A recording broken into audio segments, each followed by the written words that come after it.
morning we're in our hoop house picking tomatoes, and we'll tell you a little bit about how we manage tomatoes, how we pick them.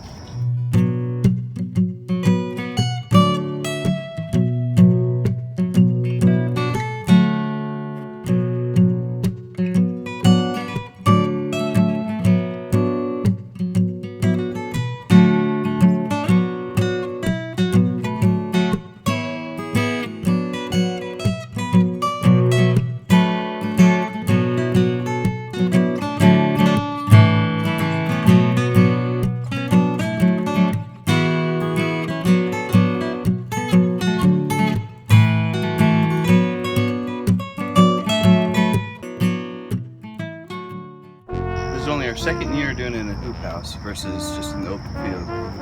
And it's a huge difference between the health of the plants undercover versus in the field. So yesterday we got a short downpour and 30 minutes got 1.5 inches of rain, which normally would cause a lot of disease on the lower parts of the plant from the splashing up of the water on the ground. But now we have very little. Occasionally you see a little bit on the bottom leaves, but I will actually tell you a little bit about how we manage that and keep that from spreading.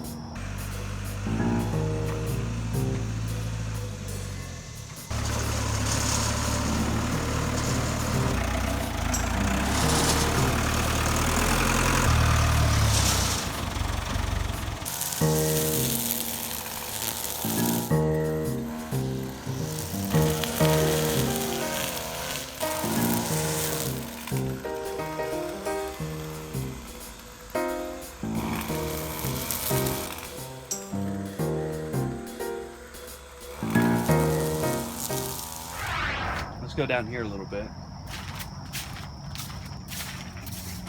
These here are all of our cherries. This is our first year growing cherries, and as you can see, our cherries are doing pretty well. They seem pretty loaded. What we're going to do here, we're going to pick and then we're going to prune. And so I can show you how we prune our tomatoes. Usually I wear gloves because your hands will get coated with like a black. And so what we're doing when we're pruning is we're training plant to go up the string, and actually we're to the point where I can't really reach it and it takes too much time to bring in a ladder, and so we're late enough in the season too, so I'm just going to let them grow. I'm still going to prune the suckers, but I'm just going to let them grow and kind of hang down a little bit. A sucker is a shoot that comes off of where a branch comes off of the stem. So there's the branch, usually you can see there I pinched a sucker, but you'll see a sucker come out of there. That's why they're called suckers, because they suck the energy from the main stem. We want to prune and just keep this main stem and allow all the energy to flow through this one stem into its fruit. And that gets you really high quality fruit, and it keeps the plants from getting too bushy and allows airflow. So if you don't prune these, it will become unmanageable. See there, I missed one. There's another one. I usually don't talk while I do this. And so I'll just quick look over, make sure there's none that come. But here there's a little sucker, and here there's a sucker, and there's a sucker. And so here's my main branch. There's a little one. And I'll wrap this one a little bit since I can reach it.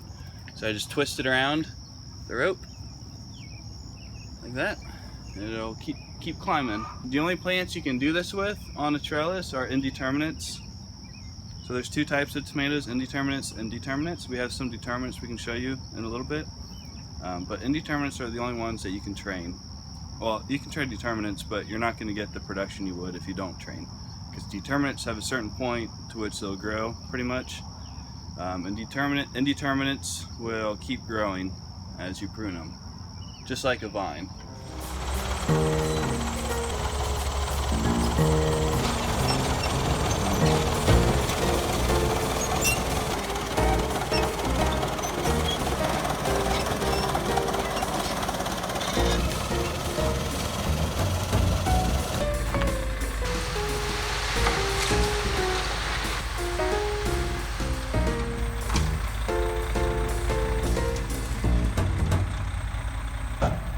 The other part of this that we actually need to do, hopefully maybe this time, is pruning from the bottom up.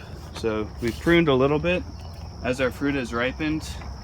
here we've pruned up from the bottom. See, these were all leaves that I cut off. But now that we're getting to these clusters, I'll prune from the bottom. I'll prune all these leaves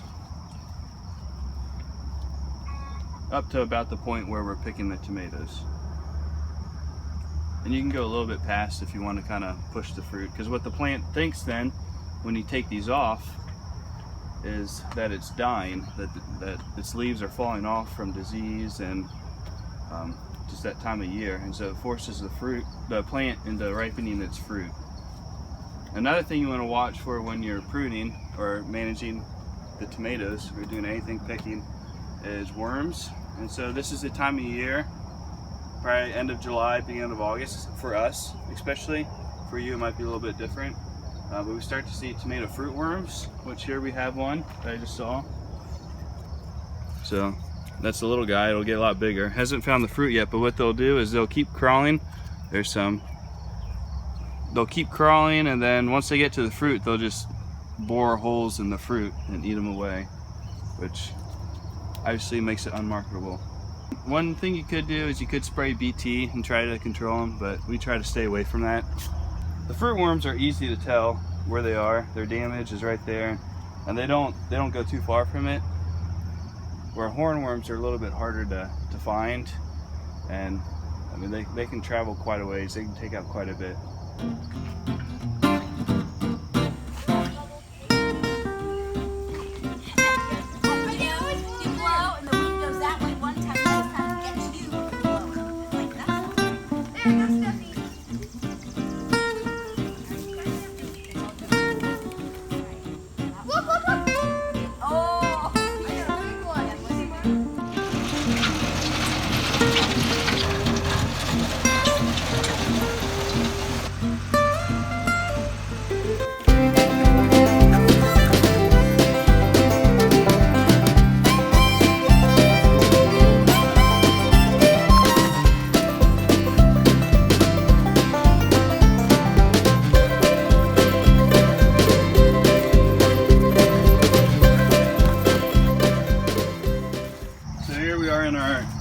One of our determinate varieties. This is Carolina Gold. As you can see, they're pretty short.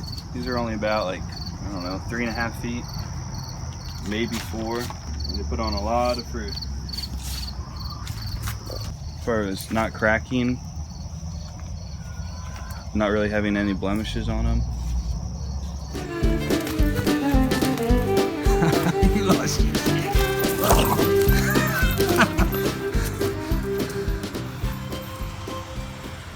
And our other variety of determinates are mountain merit, which are here.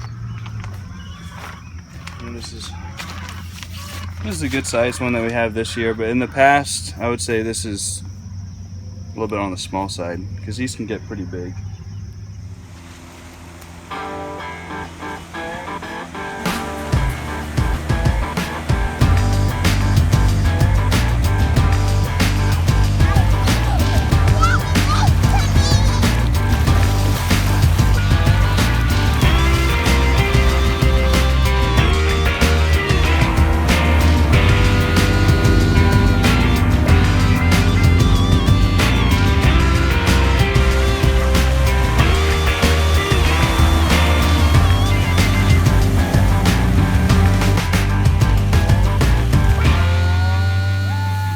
Those of you asking if we actually do in fact grow all those tomatoes on our table at market, yes, in fact we do.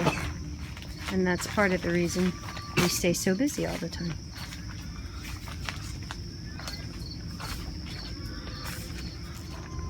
Everyone loves tomatoes. I think next year we're gonna have to do more.